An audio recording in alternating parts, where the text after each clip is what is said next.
I'm not yielding the floor. Mr. President, may I ask Senator Lacson if he wishes to yield to some questions by way of interpellation? Senator Lacson, I'll say it again, Mr. President. Until the partial committee report is submitted or filed with the Bills and Index Division, and until after I have sponsored the partial committee report, I'm not yielding the floor.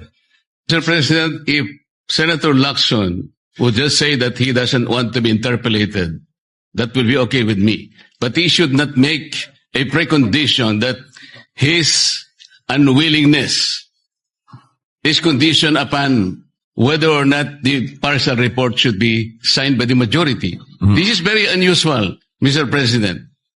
But as for myself, Mr. President, I cannot sign a partial report. A partial report is basically unfinished. An unfinished report cannot be assumed to have contained the final and collective judgment of all the members. This is very basic, Mr. President. Number one, I was expecting the chairman of the Blue Ribbon Committee to have conducted several hearings more, and in those hearings, he should have invited several persons whom I enumerated in my privilege speech. Pero ang nangyari, Mr. President, ang ating boss, ang mga amo natin, ang taong bayan, ang hindi na po iginalang eh. Hindi lang pangbabastos sa mga taong bayan ang ginawa ng mga magnanakaw at kawatan nitong flood control projects.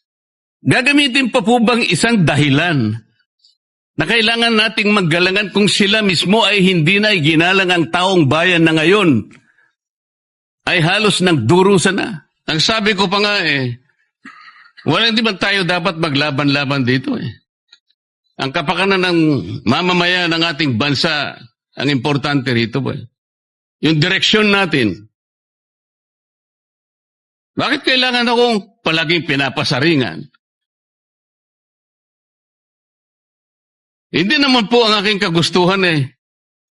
Kung sino yung dapat na sumikat o sino yung dapat magpasikat, hindi po yun eh. Isa lang po ang sikat dito, Mr. President. Ang taong bayan. Ano po ba ang dahilan kung bakit nagkaroon siya ng privilege speech ngayong hapon? Para saan? Para saan?